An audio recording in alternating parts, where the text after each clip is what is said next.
Ya, selamat sore Bapak Ibu Saudara sekalian. Sore. Selamat datang dan selamat berjumpa kembali di dalam ibadah PA kita saat ini.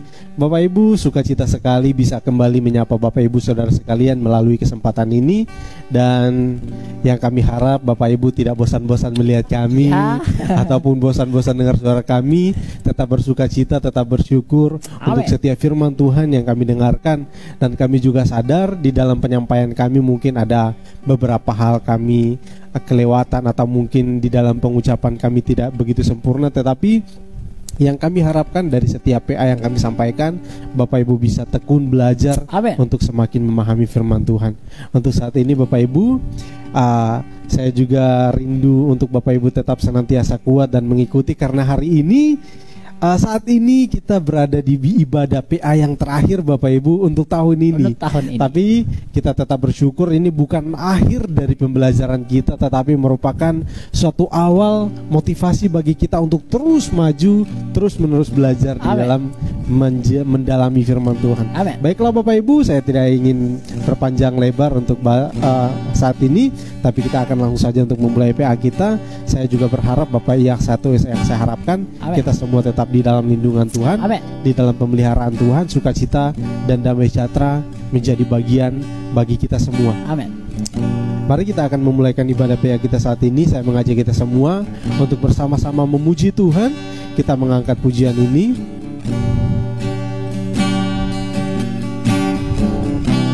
Bukan dengan barang fana.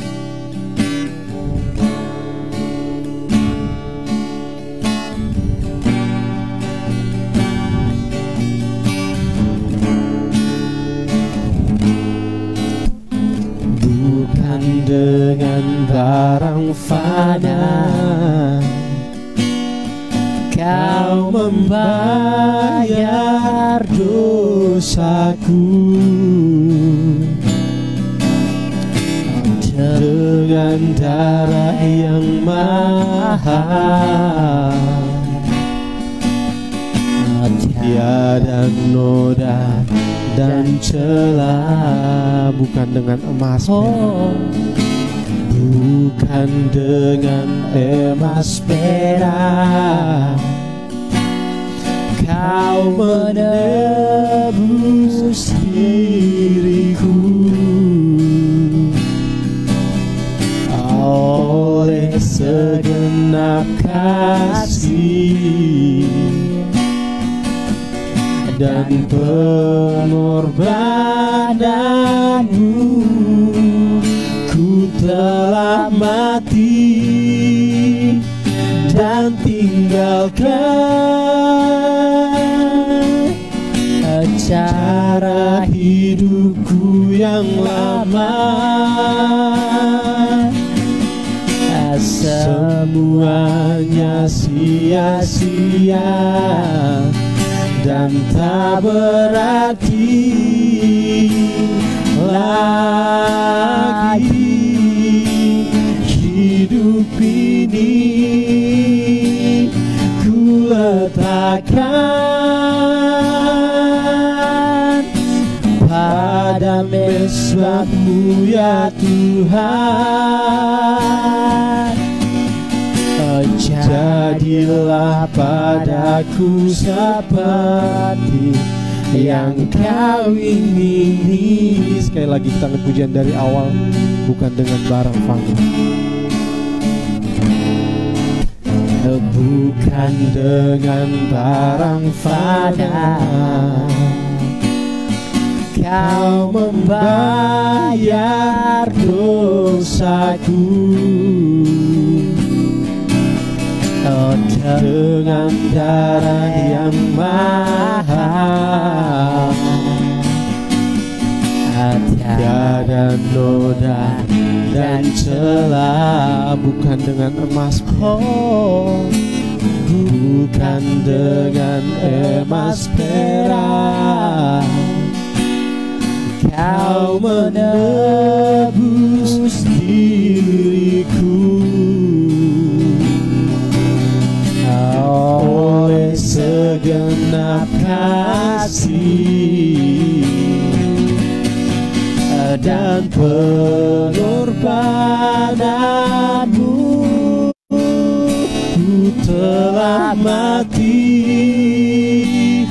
dan tinggalkan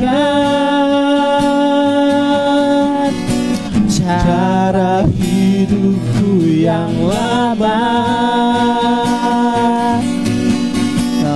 Semuanya sia-sia dan tak berarti lagi. Hidup ini ku letakkan pada mezbah-Mu ya Tuhan. Jadilah padaku seperti yang Kau ingini. Telah mati, oh ku telah mati dan tinggalkan cara hidupku yang lama. Semuanya sia-sia dan tak berarti lagi. Hidup ini ku letakkan pada mezbah-Mu ya Tuhan. Jadilah padaku seperti yang Kau ingini.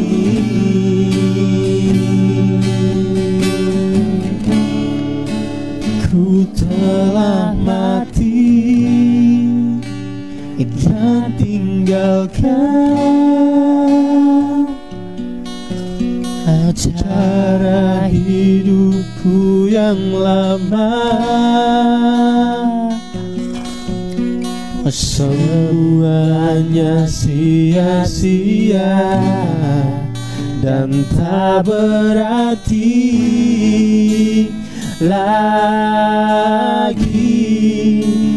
Hidup ini ku letakkan pada mezbah-Mu ya Tuhan. Jadilah padaku seperti yang Kau ingini. Jadilah padaku seperti yang Kau ingini. Baiklah Bapak Ibu Saudaraku yang terkasih, biarlah kehidupan kita jadi seturut dengan apa yang Tuhan kehendaki. Biarlah kehidupan kita Tuhan pakai sesuai dengan kehendak-Nya. Mari Bapak Ibu, seperti pujian ini, kita serahkan segenap kehidupan kita, kita bawa kepada Tuhan untuk mau mengerti kehendak Tuhan yang akan kita lakukan dalam kehidupan kita. Mari kita bersama-sama berdoa. Bapa di surga, kami bersyukur untuk kesempatan yang indah ini. Tuhan kembali persekutukan kami di dalam persekutuan yang indah melalui ibadah PA ini. Walaupun ini hanya terjadi melalui ibadah online, tapi kami yakin dan percaya ini tidak mengurangi kasih Tuhan. Ini tidak akan mengurangi cara kerja Tuhan ataupun karya Tuhan dalam kehidupan kami. Amen. Kami yakin dan percaya bahwa Tuhan akan senantiasa bersama-sama dengan kami, menyertai kami. Amen. Akan senantiasa memberkati kami melalui persekutuan kami dengan Engkau ya Tuhan. Terima kasih Tuhan. Saat ini hamba berdoa kepada seluruh sidang jemaat-Mu ya Tuhan, dimanapun mereka berada, jemaat GPT Lumajang, GPT Jatiroto, maupun semua anak-anak-Mu Tuhan yang saat ini menyaksikan live streaming ini, semuanya tidak akan terlewatkan oleh lawatan-Mu ya Tuhan. Terpujilah nama-Mu ya Tuhan. Begitu juga dengan hamba-Mu yang hina ini ya Tuhan. Hamba berserah penuh kepada-Mu ya Tuhan. Biarlah Tuhan Engkau pakai hamba-Mu ini, bibir lidah hamba-Mu, pikiran, perasaan, apapun yang hamba katakan semuanya itu Tuhan tuntun tuntun, Tuhan kuasai hamba-Mu. Amin. Berikan hamba hikmat, berikan hamba otoritas untuk dapat berkata-kata Amin. seturut dengan kehendak-Mu ya Tuhan. tolong. Terima kasih Tuhan, terima kasih. Kami berdoa, biarlah hikmat-Mu Tuhan, roh-Mu Tuhan akan senantiasa melingkupi kami. Amin. Memberikan pemahaman yang dalam, memberikan pemahaman yang jauh. Amin. Untuk mengerti kehendak-Mu ya Amin. Tuhan. Terima kasih. Terpujilah nama-Mu ya Tuhan. Kami serahkan hidup kami, dan kami akan memulaikan ibadah PA kami saat ini. Kami bersama-sama mendengarkan firman-Mu di dalam nama Tuhan Yesus Kristus, Allah kami yang hidup. Haleluya, amin. Terima kasih. Oke. Ya. Oke, baiklah Bapak Ibu Saudaraku yang terkasih di dalam nama Tuhan Yesus Kristus. Kembali saya ingin menyapa Bapak Ibu Saudara sekalian, mungkin ada yang baru bergabung. Shalom. Ya. Salam dalam damai sejahtera Tuhan Yesus Kristus. Kiranya kasih dan kemurahan Tuhan senantiasa melimpah atas kita semua. Bapak Ibu Saudaraku yang terkasih, tidak terasa 1 tahun sudah kita jalani, dan saat ini kita berada di penghujung tahun. Kita berada di bulan Desember Bapak Ibu ya. Ya, ini merupakan satu sukacita besar bagi seluruh umat Kristen, di mana kita merayakan, memperingati hari kelahiran Sang Juru Selamat kita, Allah yang luar biasa mau datang ke dalam dunia ini, bukan seperti Allah yang pada waktu itu ditakuti oleh bangsa Israel, datang dalam gemuruh dan datang di dalam awan-awan yang begitu. Ya mungkin kalau saat ini terjadi pada kita, mungkin bagi kita juga kita akan takut Bapak Ibu ya. Tetapi dia datang tidak di dalam keadaan seperti itu, bukan juga datang di dalam rupa malaikat atau di dalam rupa hal-hal yang aneh-aneh. Tetapi dia datang dan menjadi sama seperti manusia. Itu adalah hal yang sangat luar biasa Bapak Ibu ya. Dan itu adalah suatu kemurahan Tuhan yang besar bagi kita sekalian. Bapak Ibu, saat ini kita masih berada di dalam tema kita tentang dosa. Ya, ini kita akan membahas tentang bagaimana Allah itu bekerja di dalam kehidupan kita, manusia yang berdosa ini Bapak Ibu ya. Jadi seperti biasa Bapak Ibu, kita sudah banyak belajar, kita sudah banyak mendengarkan pemaparan-pemaparan tentang dosa, akibat-akibat dosa, ataupun dari mana sebenarnya dosa itu berasal, apakah dosa itu bisa diampuni atau tidak, apakah seperti apa dosa itu. Wah, sudah banyak sekali. Dan saya yakin Bapak Ibu semua sudah menjadi orang-orang yang luar biasa. Tinggal bagaimana kita semuanya untuk lebih mendalami tentang hal tersebut ya. Karena begini Bapak Ibu ya, sesuatu yang kita ketahui Bapak Ibu, kalau hanya kita ketahui tetapi itu misalnya tidak kita lakukan di dalam kehidupan kita, atau kita hanya sekedar ingat, itu akan menjadi sesuatu yang ya akan mudah untuk kita lupakan. Tetapi kalau kita terus gali, kita terus pelajari, kita terus ingat dan melakukannya dalam kehidupan kita, apalagi itu akan senantiasa ada di dalam pikiran kita, bukan hanya di pikiran kita tetapi di hati kita Bapak Ibu ya.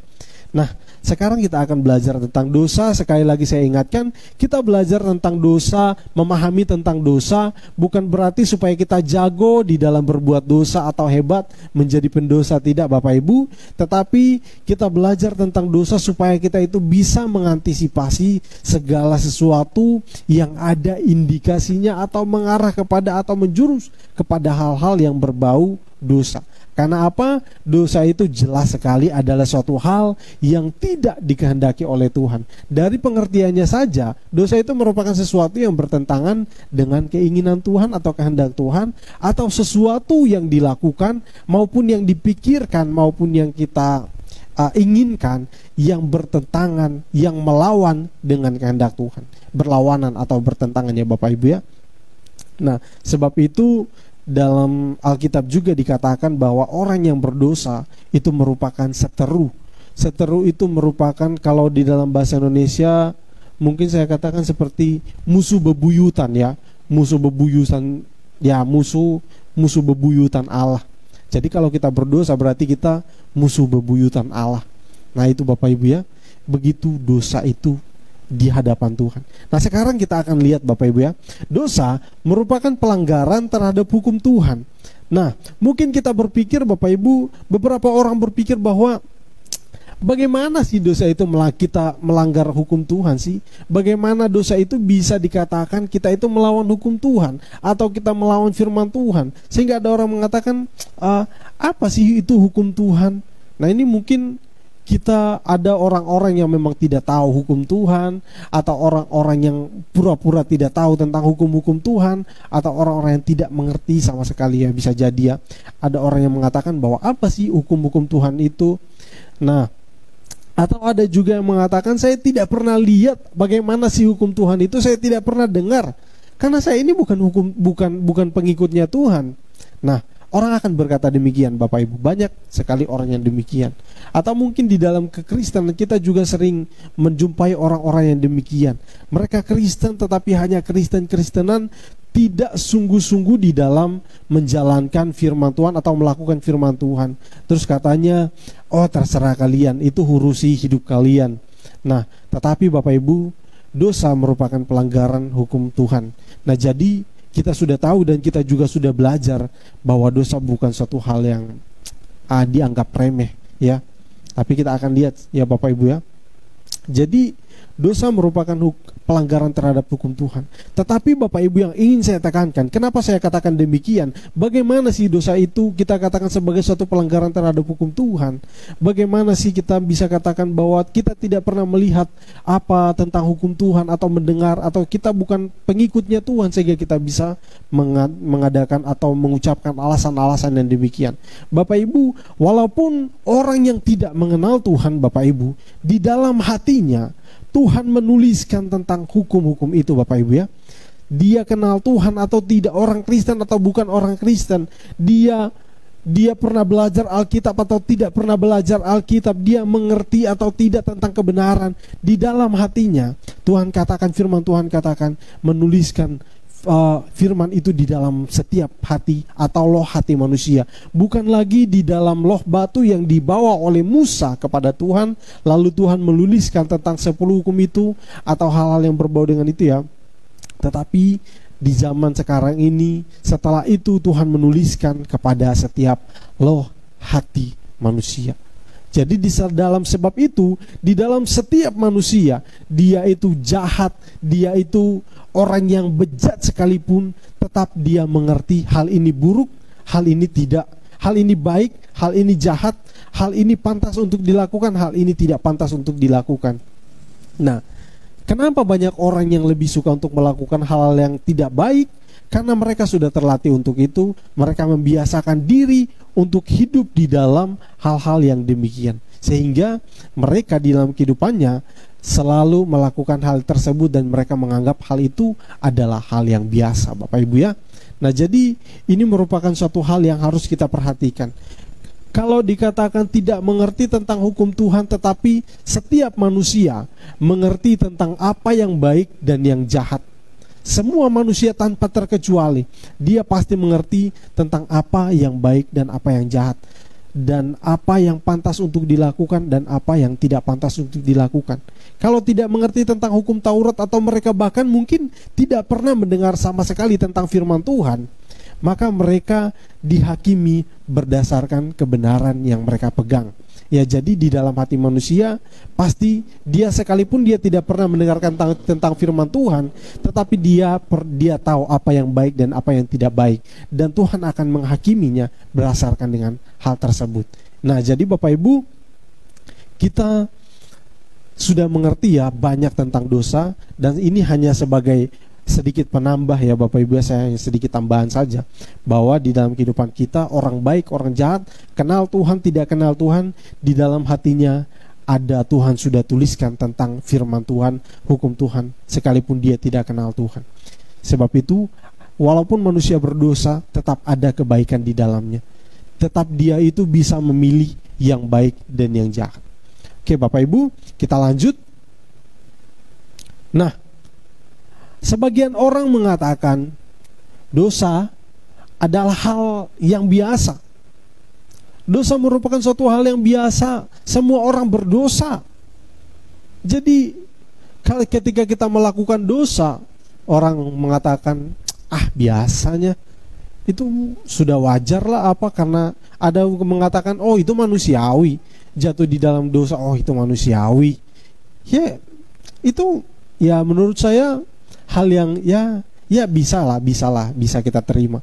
Dosa adalah hal manusiawi yang mungkin sering terjadi, sering kita lakukan. Orang akan banyak mengatakan tentang itu.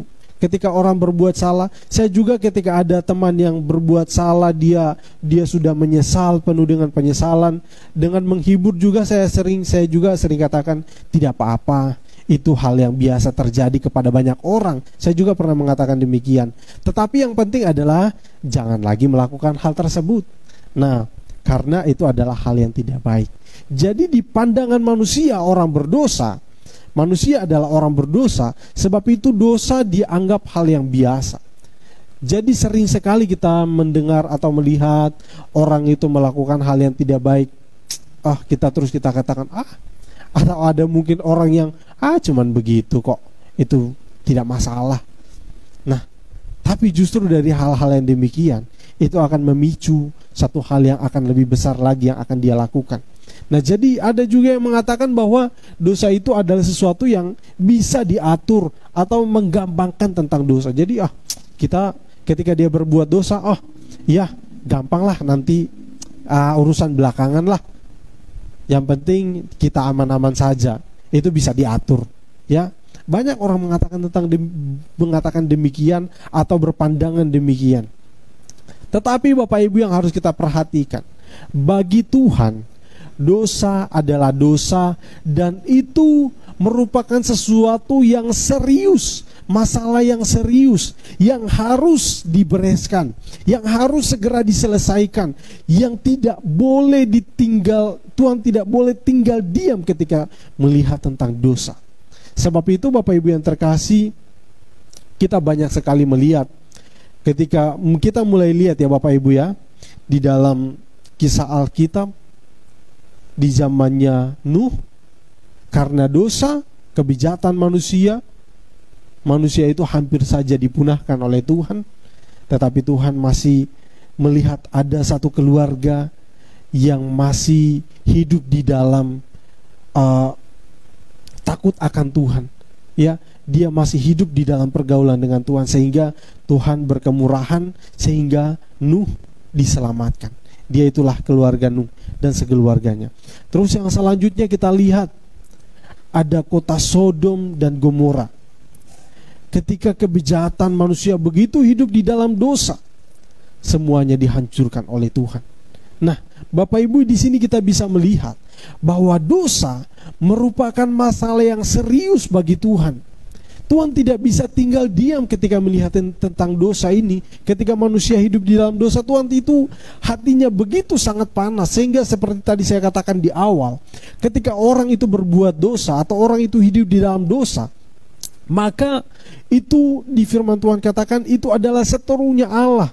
Ketika kita hidup di dalam dosa, berarti kita itu sedang mengadakan permusuhan yang sangat-sangat besar ya. Saya katakan tadi musuh bebuyutan. Kita sedang mengadakan permusuhan dengan Tuhan ketika kita melakukan dosa.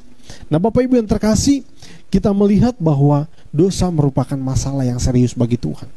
Mungkin kita mengatakan biasa, pelanggaran kecil, ini tidak terlalu seberapa, ini kan bisa diganti, kita bisa lakukan yang lebih baik, ini begini.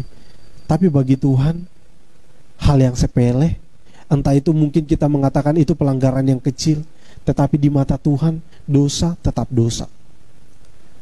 Dosa adalah sesuatu yang serius, yang harus dibereskan, yang harus diselesaikan. Itu di mata Tuhan, Bapak Ibu. Kita lanjut, Bapak Ibu ya. Nah,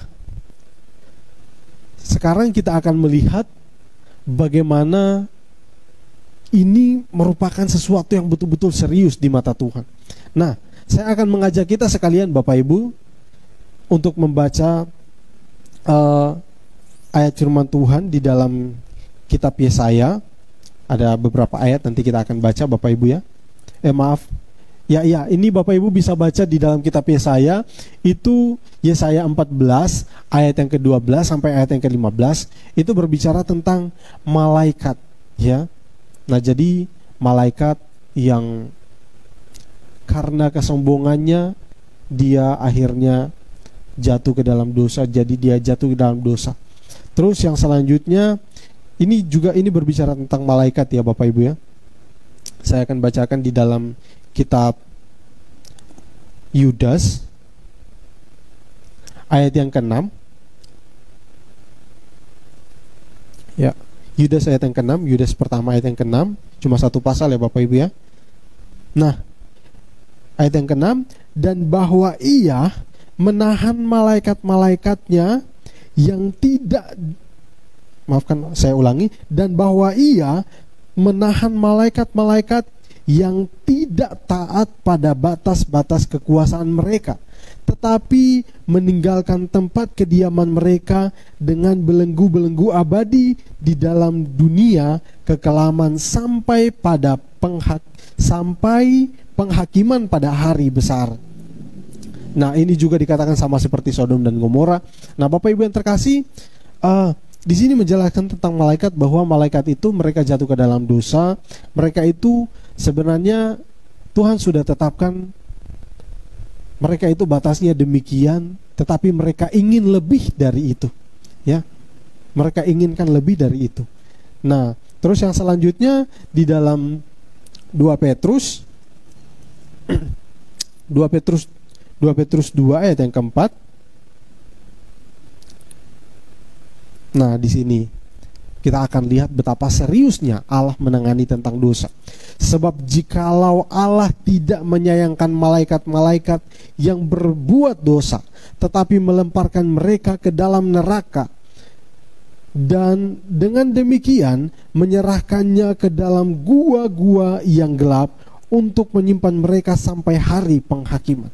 Nah, jadi di sini kita bisa lihat bahwa Allah itu begitu serius menangani tentang dosa.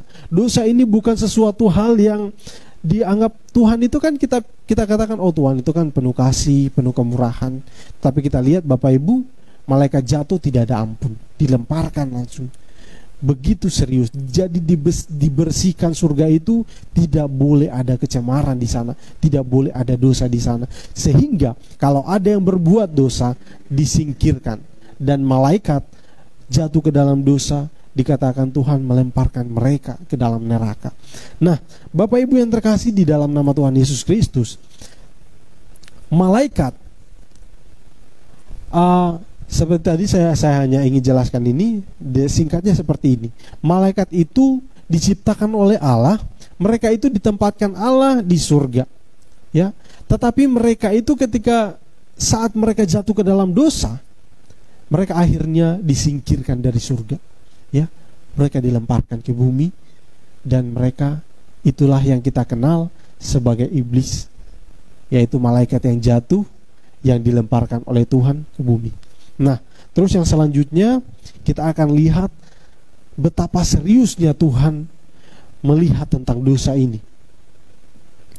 Di dalam Kejadian pasal yang kedua sampai pasal yang ketiga, Bapak Ibu bisa baca. Allah menciptakan manusia. Sebelum Allah menciptakan manusia, Dia menciptakan sebuah taman yang indah. Dia menciptakan satu tempat yang begitu luar biasa. Di sana semuanya sudah lengkap disediakan untuk manusia. Dan Allah menciptakan manusia lalu menempatkannya di taman tersebut yang kita tahu sebagai Taman Eden, Bapak Ibu ya. Sebuah taman di Eden. Nah, terus hal yang terjadi di pasal yang ketiga itu merupakan satu peristiwa yang begitu sangat miris, sangat menyedihkan. Kita lihat ketika manusia akhirnya tergoda oleh rayuan iblis yang menggoda manusia untuk memakan buah yang dilarang oleh Tuhan untuk tidak dimakan. Akhirnya mereka jatuh ke dalam dosa karena ketidaktaatan mereka. Yang terjadi adalah Allah mengusir mereka dari Taman Eden. Ya, Bapak Ibu yang terkasih, di sini kita bisa lihat, wow, Tuhan begitu serius dengan dosa. Tuhan tidak main-main dengan yang namanya dosa. Tidak ada kompromi dengan yang namanya dosa. Ketika manusia itu jatuh ke dalam dosa, Tuhan usir mereka, ya, sehingga mereka itu akhirnya menerima hukuman dari Tuhan. Namun kita akan lihat Bapak Ibu selanjutnya seperti apa. Nah, sekarang Bapak Ibu yang terkasih, kita sudah mengerti ya, bahwa dosa walaupun di mata kita ada pelanggaran yang kita, menurut kita itu adalah pelanggaran yang kecil, menurut kita itu adalah sesuatu yang biasa, atau mungkin kita sebagian orang mengatakan itu manusiawi, mungkin kita katakan itu hilaf, atau mungkin kita katakan hanya coba-coba, atau hanya apalah, terserah apa alasan kita, sehingga kita bisa membenarkan apa yang kita lakukan, sekalipun kita berjanji untuk tidak akan mengulangi. Tetapi di mata Tuhan, dosa tetap dosa, dan itu adalah masalah yang sangat serius di mata Tuhan. Bapak Ibu yang terkasih, sebenarnya yang saya ingin katakan juga buat kita sekalian adalah tidak ada masalah yang serius bagi Tuhan selain satu ini, dosa. Ya, di mata Tuhan, dosa itu adalah sesuatu yang betul-betul selalu mengganggu di hati Tuhan, sehingga Tuhan itu tidak tenang. Dan ketika dosa, manusia jatuh ke dalam dosa, sehingga kita lihat seperti apa Tuhan berkarya kepada kita. Jadi Bapak Ibu, dosa itu betul-betul sesuatu yang sangat serius bagi Tuhan. Nah, kita lihat yang selanjutnya Bapak Ibu. Nah, sekarang kita lihat tentang kejatuhan manusia. Ketika manusia jatuh ke dalam dosa, ada konsekuensi yang harus ditanggung oleh manusia. Nah, sehingga ketika karena mereka sudah melanggar apa yang Tuhan perintahkan kepada mereka, mereka menerima hukuman dari Tuhan. Ya, bukan hanya manusia tetapi ular juga menerima hukuman dari Tuhan. Manusia harus bekerja keras, istrinya harus bersusah payah, suaminya harus bersusah payah untuk bekerja sehingga mereka bisa makan. Dan juga istrinya akan menderita sakit bersalin, dan juga ular makanannya akan menjadi debu tanah. Saya tidak tahu apa makanan ular sebelumnya, tetapi ketika dia dikutuk dan makan, dia akan berjalan dengan perut, makanannya akan menjadi debu tanah. Dan tanah yang tadinya menghasilkan pohon-pohon dengan buah-buah yang baik, yang begitu bisa dimakan manusia, dikonsumsi, tetapi setelah jatuh ke dalam dosa, tanah pun menghasilkan menumbuhkan semak belukar, duri dan sebagainya Bapak Ibu ya, sehingga manusia harus membabat itu dan untuk bertanam, menghasilkan apa yang harus mereka konsumsi untuk makan, bertahan hidup Bapak Ibu ya. Nah, jadi di sini kita melihat Allah menghukum mereka, tetapi kita harus ingat Allah menghukum mereka, sekalipun Allah menghukum mereka, memberikan ganjaran, memberikan hukuman kepada mereka, Allah tidak membenci, Allah tetap mengasihi mereka ya. Jadi sekalipun manusia dihukum, tetapi Allah tetap mengasihi mereka. Dia tetap memberikan kesempatan kepada manusia untuk hidup. Jadi dia tidak langsung membinasakan manusia pada saat itu, tetapi dia tetap menyertai manusia. Pada waktu manusia keluar dari Taman Eden, Allah tidak biarkan mereka itu pergi, tetapi Allah justru berkarya. Dia membuat pakaian bagi mereka dari kulit binatang. Nah, di sini kita bisa melihat itu adalah wujud dari kasih Allah kepada manusia. Sekalipun dia telah menghukum manusia, tetapi dia juga tetap mengasihi manusia. Jadi alasan Allah menghukum manusia bukan karena kebencian, tetapi dia tetap mengasihi manusia. Jadi Bapak Ibu yang terkasih, yang saya juga ingin katakan juga bahwa Allah itu bukan membenci manusia, tetapi dia membenci dosa. Allah membenci dosa, tidak membenci manusia. Justru Allah sangat mengasihi manusia. Nah Bapak Ibu yang terkasih, kita lanjut bahwa setelah manusia itu jatuh ke dalam dosa, Allah itu selalu berusaha untuk selalu membangun hubungan dengan manusia. Kita tahu ya Bapak Ibu ya, ketika manusia jatuh ke dalam dosa, Allah tidak tinggal diam. Dia juga berusaha untuk membuatkan pakaian bagi mereka. Dia juga selalu berkarya, ya kita lihat sampai Kain dan Habel juga masih kita lihat karya Allah. Allah juga masih berkomunikasi dengan mereka, dan juga sampai kepada Abraham. Allah tidak tinggal diam, Allah tidak membiarkan manusia begitu saja, tetapi dia tetap hadir selalu di dalam kehidupan manusia. Nah, sekalipun waktu itu Bapak Ibu tidak di Alkitab tidak dijelaskan kepada semua manusia secara merata, tetap walaupun hanya kepada orang-orang tertentu, tetapi kita bisa melihat bahwa Allah tidak tinggalkan manusia, ya. Dan yang selanjutnya Bapak Ibu, ini artinya Allah itu selalu mau untuk membangun hubungan dengan manusia. Oke, kita lanjut Bapak Ibu. Nah, sekarang kita akan melihat sikap Allah. Ini tadi saya sudah jelaskan di awal, itu di Kejadian pasal yang ketiga ayat yang ke-14 sampai ayat ke-19. Itu di sana Allah memberikan hukuman kepada ular, kepada Adam, kepada Hawa, dan juga tanah juga menjadi terkutuk karena manusia jatuh ke dalam dosa. Nah, akhirnya karena mereka jatuh ke dalam dosa, Allah itu mengambil sikap, dia memberikan sanksi kepada mereka, ya. Sanksinya tadi, manusia bekerja keras dan istrinya akan menderita sakit bersalin. Terus yang selanjutnya Bapak Ibu, sikap Allah ketika manusia jatuh ke dalam dosa, tadi saya juga sudah singgung bahwa dia membuat pakaian. Karena manusia itu sadar, ketika mereka jatuh ke dalam dosa, mereka makan buah pengetahuan yang baik dan yang jahat, mereka itu mata mereka menjadi terbuka dan mereka tahu bahwa mereka telanjang. Pada waktu itu mereka mengambil daun dan menutupi tubuh mereka, ya Bapak Ibu, ya. Tetapi ketika Allah melihat hal itu, Allah mengambil satu sikap dan Allah mengambil kulit binatang untuk membuatkan pakaian bagi mereka. Nah, Bapak Ibu yang terkasih, di sini kita bisa melihat bahwa begitu Allah itu mengasihi manusia, Allah begitu sangat-sangat memperhatikan manusia, Allah begitu sangat-sangat ingin selalu manusia itu sebenarnya selalu ada bersama-sama dengan Allah. Tetapi karena dosa, kondisi menjadi berbanding terbalik, ya Bapak Ibu, ya. Manusia diusir dari Taman Eden. Keharmonisan antara Allah dengan manusia menjadi rusak, ya. Hubungan yang begitu sangat baik menjadi rusak.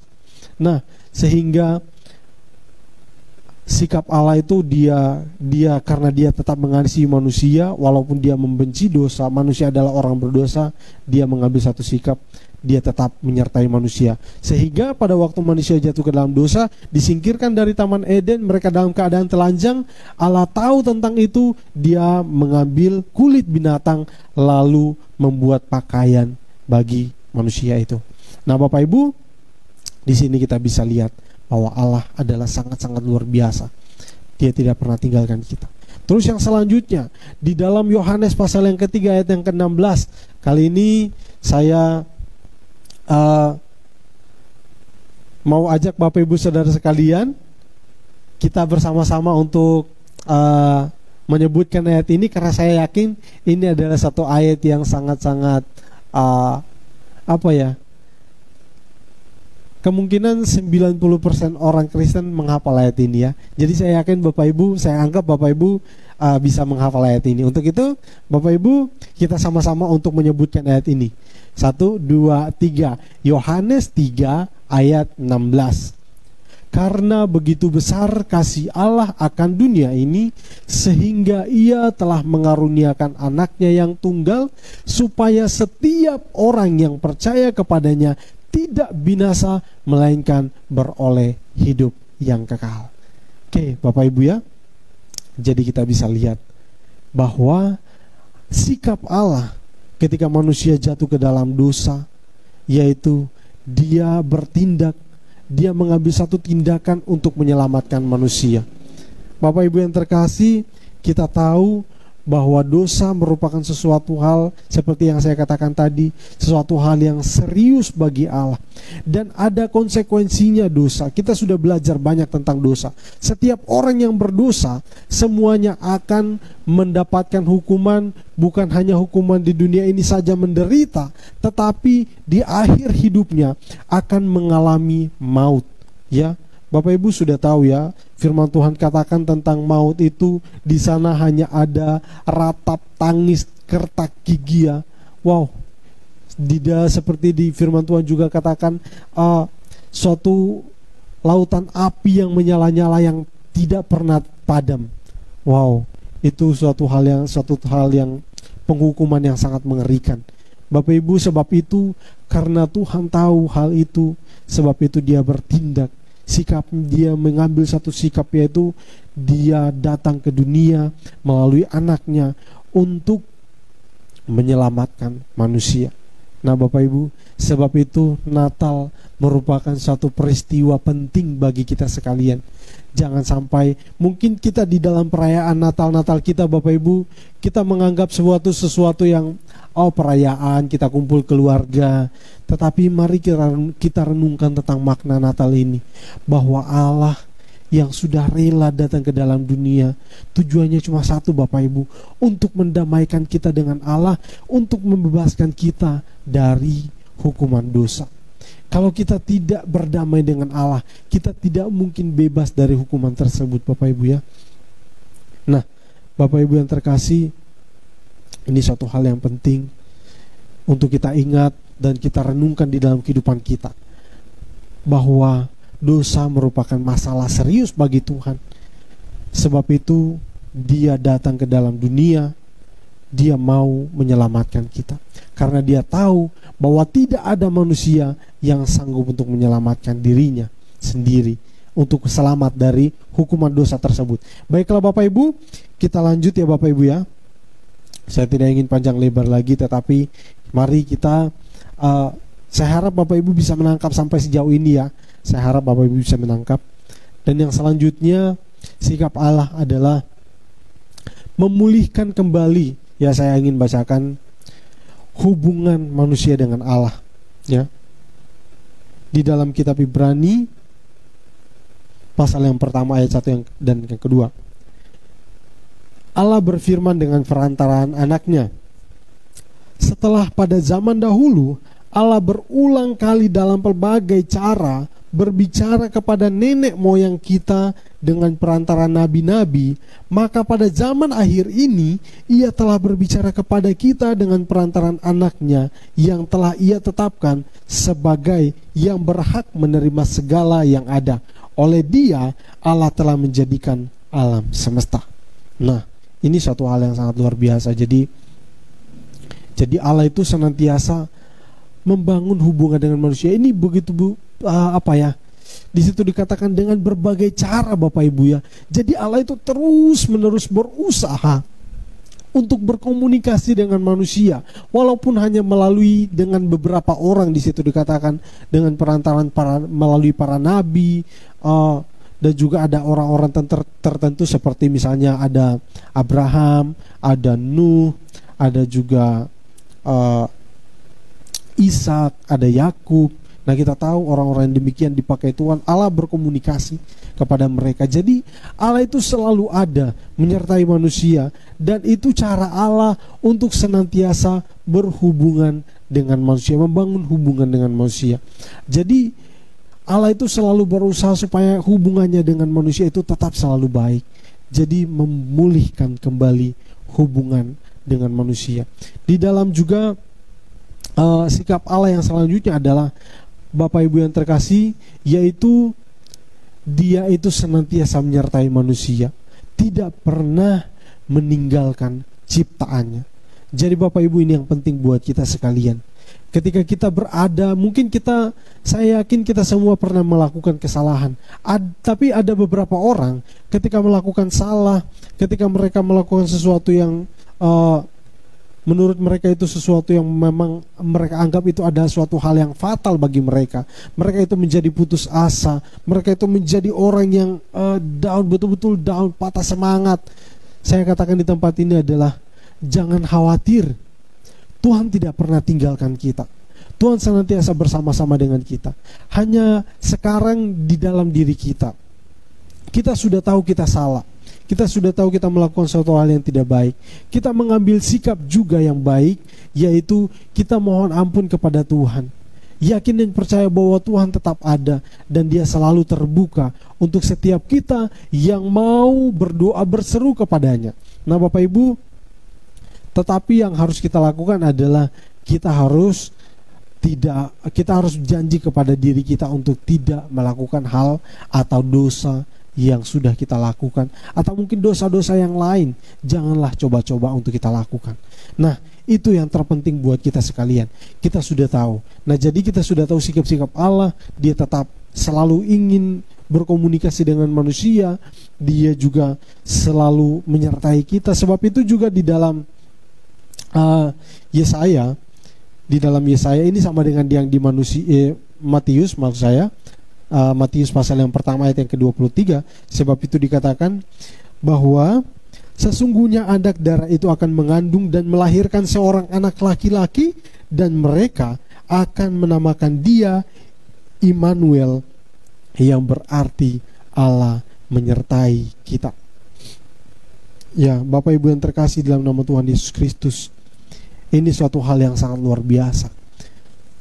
Kita tahu Allah adalah Allah yang kudus, sedangkan manusia adalah orang-orang yang berdosa. Tetapi Allah itu tidak Allah itu tidak memusingkan itu semua. Dia tahu, Dia mengasihi. Allah adalah kasih. Sebab itu Dia senantiasa nyata. Sebab itu juga di dalam kitab Roma dikatakan bahwa di dalam kesalahan kita, karena dosa itu, karena kesalahan kita, maka nampaklah kasih Allah. Kita semakin melihat tentang kasih Allah. Kasih Allah itu semakin nyata dalam kita. Jadi Bapak Ibu yang terkasih dalam nama Tuhan Yesus Kristus, Allah itu tidak pernah tinggalkan kita. Jangan kita pernah putus asa ketika kita jatuh dalam dosa sehingga kita mengatakan, oh tidak mau lagi untuk ikut Tuhan atau dan sebagainya. Jangan kita berpikiran demikian, tetapi kita ambil sikap untuk senantiasa terus maju dan tidak mau melakukan hal-hal lagi yang tidak dikehendaki oleh Tuhan. Nah, Bapak Ibu yang terkasih, kita lanjut lagi. Sekarang kita akan melihat bagaimana tentang Allah dan manusia. Jadi di sini saya buat Allah versus manusia. Nah, jadi kita akan lihat Allah itu kasih, penuh kasih karunia. Dia adalah Allah yang betul-betul murah hati. Dia adalah Allah yang betul-betul penuh dengan setia. Tetapi Dia juga adalah Allah yang adil. Ya, Allah penuh kasih. Dia mengasihi, sangat mengasihi. Dan bahkan di Alkitab juga dikatakan Allah itu bukan hanya penuh dengan kasih, bukan hanya ini, tetapi Dia sendiri adalah kasih. Nah, jadi kita bisa melihat bahwa Allah itu sangat-sangat mengasihi kita. Tetapi di satu sisi Dia sangat-sangat membenci dosa, karena dosa itu mencemari kekudusan. Ya, Allah adalah kudus dan Dia tidak ingin dicemari oleh hal-hal yang tidak kudus. Nah, jadi ini merupakan sesuatu hal yang kalau kita lihat menurut pandangan kita juga adalah sesuatu hal yang bertentangan dengan Allah sendiri. Di satu sisi Dia mengasihi, di sisi yang lain Dia membenci dosa. Dia mengasihi manusia tetapi Dia membenci dosa. Ini suatu hal yang betul-betul menurut kita ada suatu hal yang bertentangan di dalam diri Allah sendiri. Ini merupakan suatu masalah di dalam diri Allah sendiri. Tetapi karena Dia Allah, Bapak Ibu, Dia tidak pernah kekurangan cara untuk senantiasa menolong kita. Jadi ini bukan sesuatu hal yang betul-betul tidak begitu sesuatu yang terlalu berat bagi Tuhan. Tapi karena Dia Allah, Dia penuh kasih. Tetapi kita harus lihat bagaimana kasih Allah begitu besar kepada manusia. Dia sudah berusaha dengan berbagai cara untuk selalu berkomunikasi dengan manusia, untuk selalu membangun hubungan dengan manusia. Sehingga kalau di dalam Ibrani tadi, pada zaman akhir ini Dia berbicara kepada kita melalui perantaraan anaknya. Nah, kita akan melihat bahwa bahwa Allah adalah Allah yang adil dan Allah yang penuh kasih, dan Dia adalah Allah yang kudus. Nah, sedangkan manusia adalah pendosa.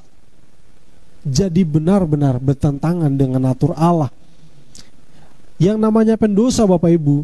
Jadi segala sesuatu yang dilakukan adalah dosa. Segala sesuatu yang dikerjakan adalah dosa. Segala sesuatu yang dipikirkan, yang dirasakan adalah dosa.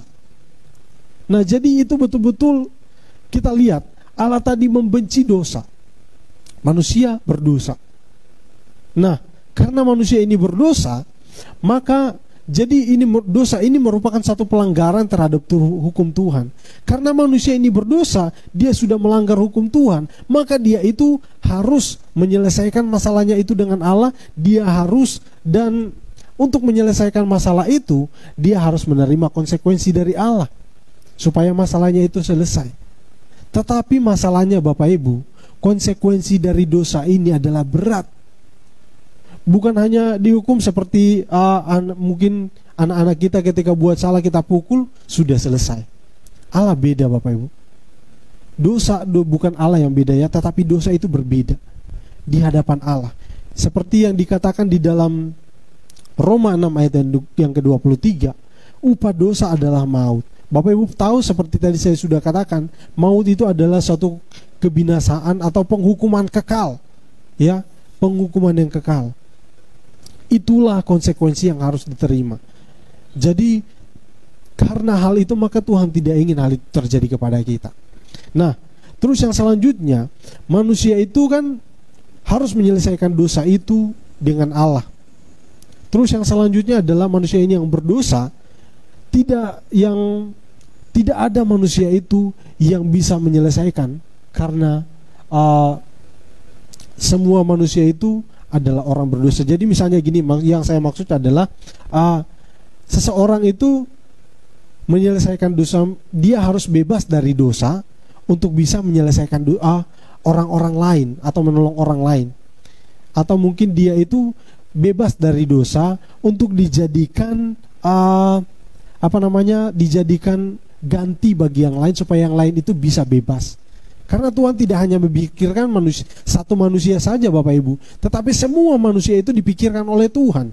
Nah Bapak Ibu, karena tidak ada yang layak manusia, jadi karena manusia itu berdosa, semua orang berdosa, tidak ada yang bisa menyelesaikan hukuman atau bisa menyelesaikan dosa itu sendiri Bapak Ibu. Nah, karena pasti ujung-ujungnya akan berakhir kepada atau berujung kepada maut. Nah, karena Allah tidak ingin seperti itu, Allah tidak ingin manusia itu hidupnya di dalam dosa terus yang akan berujung kepada maut, maka Allah itu menjadi manusia Bapak Ibu. Ya. Jadi melalui Tuhan Yesus Kristus. Nah, jadi Bapak Ibu yang terkasih, ini merupakan suatu hal yang luar biasa yang dikerjakan oleh Allah dan tidak akan kita temukan dimanapun Bapak Ibu, di mana Allah menjadi manusia dan dia dengan keadaan manusia, dia itu menyelesaikan dosa itu. Dia menyelesaikan yang tadi saya katakan adalah manusia menyelesaikan urusannya atau dikatakan kalau di dalam doa Bapa kami bahwa dosa itu seperti hutang, ya dikatakan hutang. Nah, jadi dia itu menyelesaikan itu urusannya itu kan berurusan dengan Tuhan. Dosa itu berurusan dengan Allah. Jadi melalui Tuhan Yesus Kristus yang adalah Allah yang menjadi manusia, maka dosanya itu diselesaikan di dalam Tuhan Yesus Kristus, karena cuma dia satu-satunya manusia yang hidup tanpa dosa. Maka dialah yang layak untuk menyelesaikan dosa itu, supaya banyak orang melalui dia, melalui Tuhan Yesus Kristus itu, orang-orang semua akan diselamatkan, akan dibebaskan dari hukuman. Jadi dikatakan seperti tumbal, ya, seperti tumbal. Jadi karena satu orang ini dijadikan tumbal, maka yang lain itu bebas atau diselamatkan. Nah, Bapak Ibu bisa pahami sampai di sini ya. Jadi kesalahan-kesalahan dosa yang kita lakukan, semuanya itu sebenarnya kita harus menerima konsekuensinya, ya. Tetapi tidak ada satupun manusia yang sanggup untuk menerima konsekuensi itu. Nah, sebab itu Allah datang ke dalam dunia menjadi sama dengan manusia, menjadi manusia ya. Nah, di dalam diri manusia, Tuhan Yesus Kristus itu, dia menerima konsekuensi itu. Hanya dia yang bisa dan sanggup untuk menerima konsekuensi itu. Kenapa Bapak Ibu? Bukan hanya sekedar menerima konsekuensi itu yang dipikirkan oleh Allah, tetapi maut. Nah, maut itu adalah hukuman tertinggi Bapak Ibu, saya katakan ya. Hukuman tertinggi. Sebab upah dosa adalah maut. Hukuman tertinggi artinya gini. Hukuman itu ketika manusia sudah menerima maut, tidak ada lagi yang bisa bebas dari situ. Ketika sudah masuk di dalam maut, tidak ada satupun yang bisa keluar dari situ. Nah, tetapi Allah begitu sangat luar biasa. Nah, jadi singkatnya seperti ini saya buat sederhana Bapak Ibu ya. Jadi ketika jatuh ke dalam dosa, manusia yang jatuh ke dalam dosa, maka manusia itu yang harus bereskan dosanya. Ya.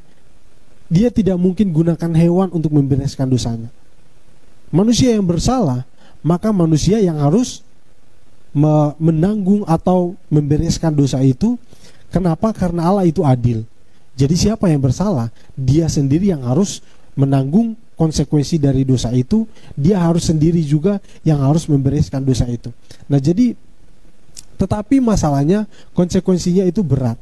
Tidak ada satupun yang sanggup untuk keluar atau bebas dari konsekuensi itu. Ketika sudah ada di dalam konsekuensi dosa, maka dia tidak akan mungkin bisa kembali lagi. Ya, sebab itu melalui Tuhan Yesus Kristus, hanya Allah yang sanggup untuk mengalahkan atau bukan mungkin ya, hanya Allah yang sanggup untuk keluar dari maut, untuk bebas dari maut. Sebab itu Allah jadi manusia. Dengan manusia dia bisa masuk ke dalam maut, dan dengan kealahannya dia bangkit dari maut. Itu luar biasanya Allah kita. Bapak Ibu, ini suatu hal yang betul-betul saya bisa katakan ini suatu hal yang ajaib, tapi ini benar-benar nyata. Allah kerjakan di dalam kita. Kita yang seharusnya mengalami maut, dihukum kekal sampai selama-lamanya, tetapi Allah mengambil alih bagian itu. Sebab itu Bapak Ibu, Allah itu seperti tadi saya katakan bukan hanya memikirkan satu orang, tetapi dia memikirkan banyak orang. Tetapi yang luar biasanya Allah itu, ketika dia datang ke dalam dunia, dia berkorban, dia mati, bukan untuk menggantikan kita Bapak Ibu, tetapi dia itu mati sebagai kita. Bapak Ibu tahu Tuhan Yesus itu mati sebagai saya pribadi. Bapak Ibu kita perhatikan, Tuhan Yesus itu mati sebagai saya. Tuhan Yesus mati sebagai Bapak Ibu Saudara sekalian. Ya, dia tidak hanya seperti mengambil alih, tetapi dia itu betul-betul mati sebagai kita, menggantikan kita.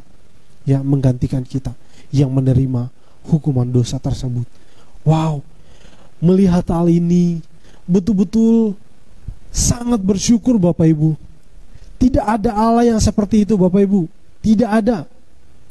Tidak ada Tuhan yang seperti itu, yang mau memperhatikan umatnya, yang mau memperhatikan anak-anaknya ketika berada di dalam bahaya. Dia sudah berjalan menuju kepada maut, tetapi Tuhan berbeda. Tuhan kita itu berbeda. Ketika dia melihat kita berjalan menuju kepada maut, dia hentikan kita. Dia mau bebaskan kita, dia keluarkan kita berbalik. Dia ingin kita berbalik, dia tarik kita berbalik dari jalan menuju kepada maut, menuju kepada kehidupan yang kekal. Ini yang dikerjakan oleh Allah kepada kita.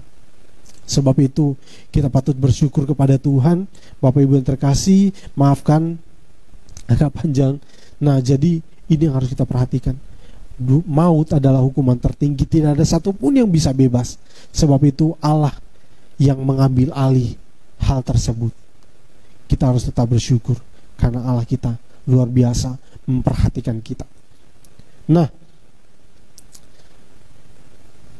di sini kita akan melihat, saya akan bacakan kembali satu ayat di dalam 1 Petrus 1 ayat yang ke-8, 18 maksud saya.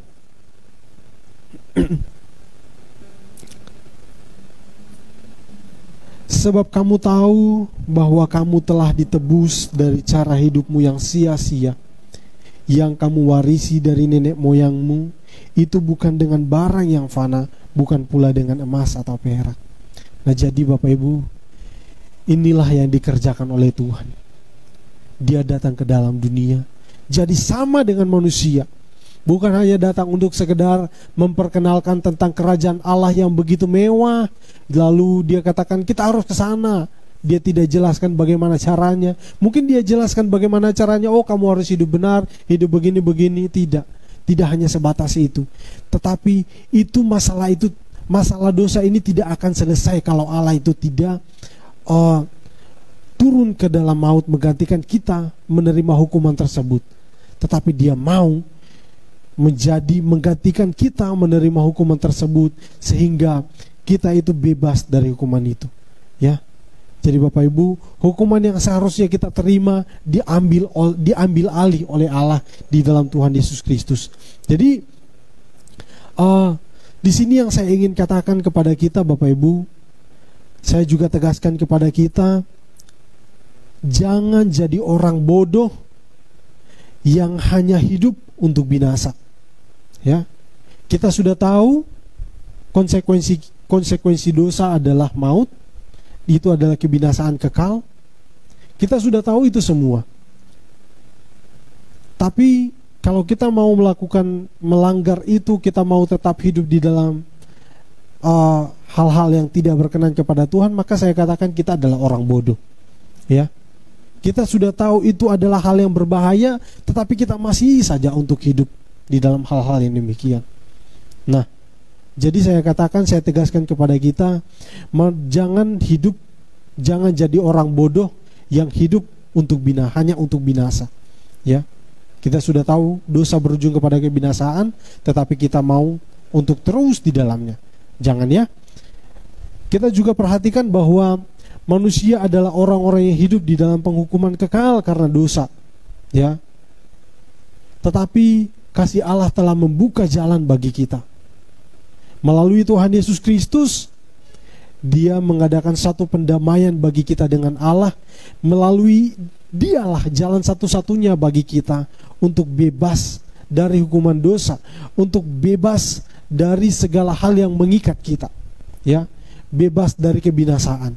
Melalui Tuhan Yesus Kristus, kita beroleh jalan pendamaian kepada Allah Bapa kita. Nah, Bapak Ibu yang terkasih, di sini kita perhatikan bahwa dosa adalah masalah yang serius dan itu akan berujung kepada kebinasaan. Tetapi kita semua saat ini yang mendengarkan firman Tuhan ini, kita semua sudah tahu bahwa dosa itu akan berujung kepada kebinasaan. Semua, saya yakin kita tahu. Bahkan orang-orang yang pada kepercayaan lain, mereka juga mengerti tentang dosa. Dan ketika orang-orang yang hidup di dalam dosa, mereka juga tahu setiap orang yang hidup di dalam dosa akan berujung kepada kebinasaan. Sebab itu mereka juga berusaha untuk hidup benar menurut mereka, menurut cara mereka. Dan kita di dalam Tuhan, di dalam Kristus, kita juga tahu itu semua.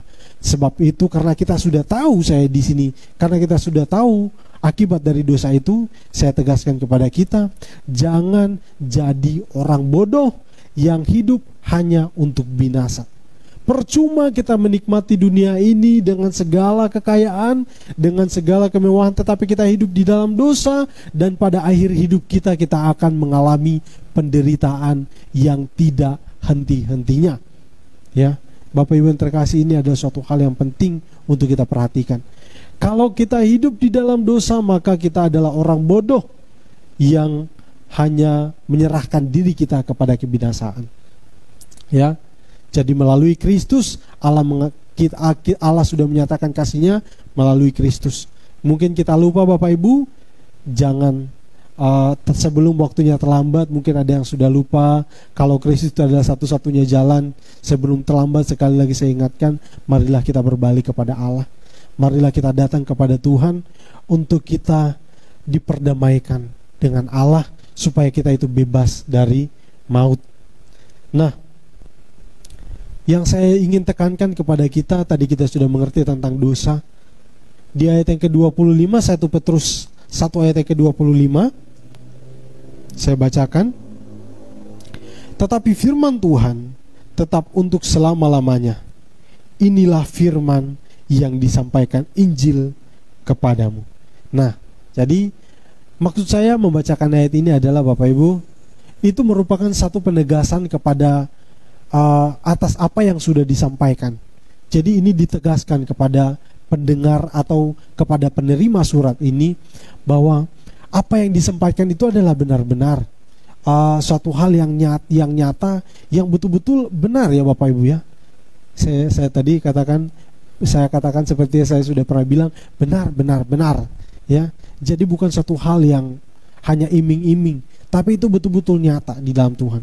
Yang diinginkan, yang saya ingin sampaikan untuk kita sekalian adalah tetaplah percaya. Kuncinya adalah percaya. Dan percaya yang saya maksudkan itu bukan hanya sekedar kita, oh Tuhan Yesus itu juru selamat, saya percaya. Tidak hanya sebatas itu Bapak Ibu, tetapi ini yang saya inginkan untuk kita sekalian. Percaya berarti kita itu mau menyerahkan diri kepada Tuhan. Percaya berarti kita itu mau taat kepada Tuhan. Percaya berarti kita itu bisa untuk atau mau untuk hidup kudus. Percaya berarti kita itu akan menjadi orang yang tekun dan kuat. Nah jadi seperti ini Bapak Ibu, bagaimana kita bisa kudus, bagaimana kita bisa berkenan kepada Tuhan kalau kita tidak percaya kepada Dia? Bagaimana kita bisa menyerahkan diri kita kepada Tuhan kalau kita tidak percaya kepada Dia? Bagaimana kita mau mentaati firman Tuhan kalau kita tidak percaya kepada Dia? Bagaimana kita bisa tetap bertahan kuat dan tekun untuk melakukan segala yang dikehendakinya kalau kita tidak percaya? Sebab itu Bapak Ibu yang terkasih, melalui kesempatan ini kunci bagi kita adalah percaya, ya, percaya kepada Tuhan, terima Dia sebagai satu-satunya juru selamat kita, ya. Mari Bapak Ibu yang terkasih, firman Tuhan untuk renungan kita saat ini saya tibakan sampai di sini. Marilah kita bersama-sama untuk berdoa. Kita mengakhiri ibadah PA kita. Kita mengakhiri pujian tadi.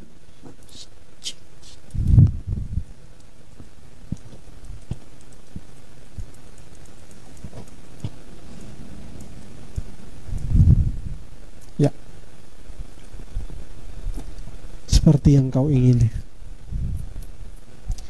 Kita harus betul-betul bersyukur atas karya Tuhan untuk kita Bapak Ibu. Lagu ini sangat indah, diambil dari firman Tuhan, mengingatkan kita akan karya Tuhan.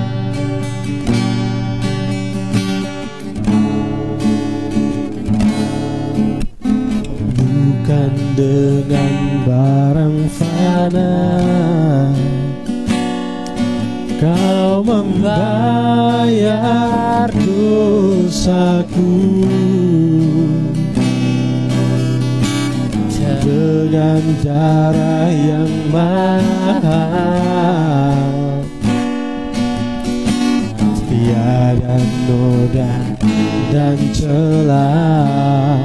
Bukan dengan emas perak, bukan dengan emas perak, Kau menebus diriku.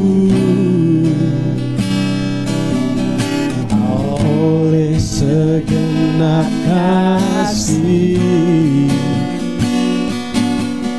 dan pengorbananmu, ku telah mati dan tinggalkan cara hidupku yang lama. Semuanya sia-sia dan tak berarti lagi. Hidup ini ku letakkan pada mezbah-Mu ya Tuhan. Jadilah padaku seperti yang Kau ingini. Oh, ku telah mati dan tinggalkan cara hidupku yang lama.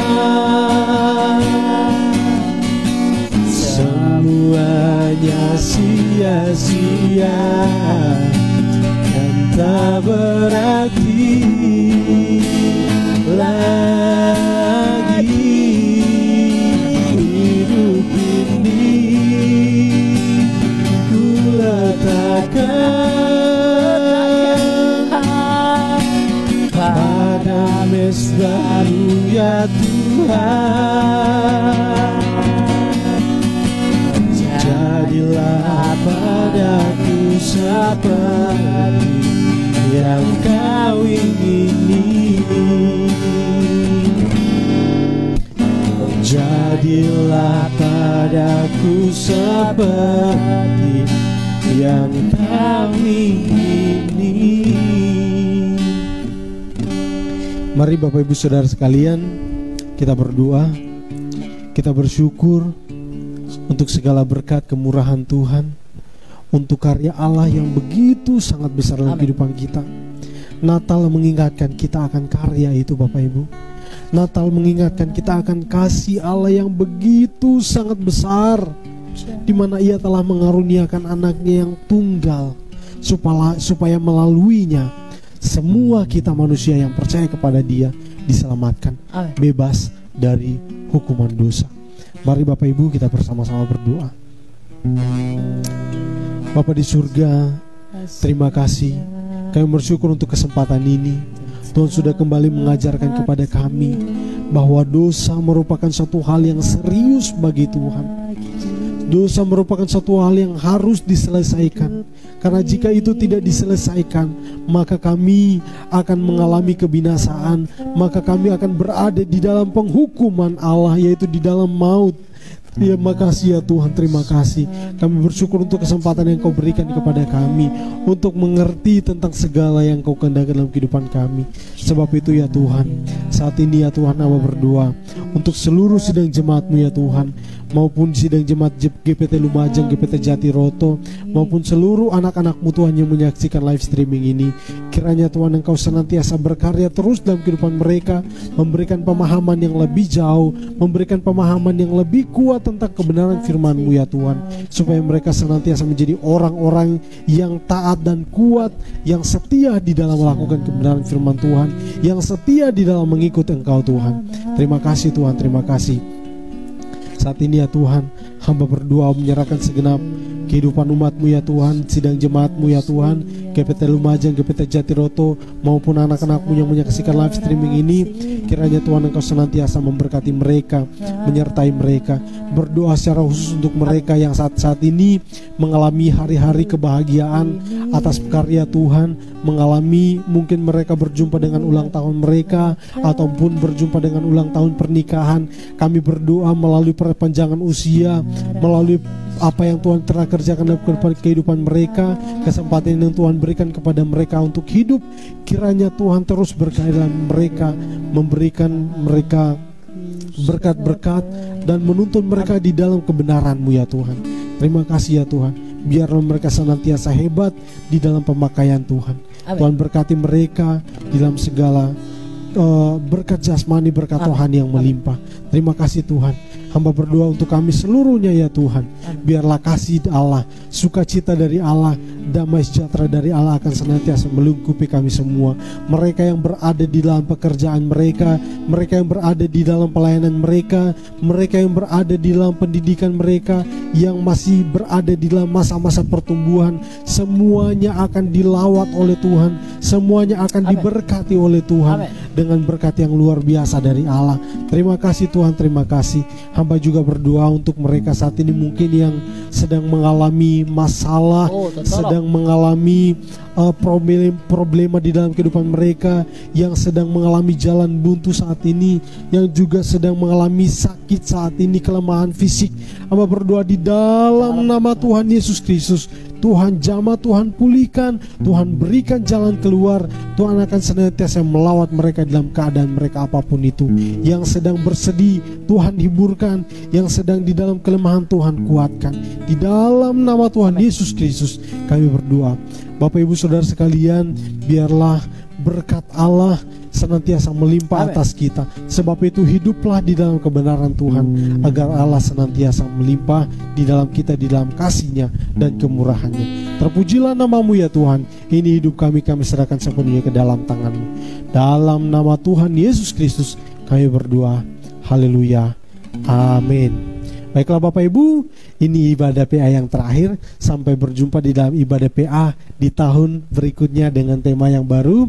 Tapi kita tetap terus belajar. Ini bukan akhir dari pembelajaran kita, tetapi justru memotivasi kita untuk selalu belajar dan tetap giat di dalam memahami kebenaran firman Tuhan. Tuhan Yesus memberkati.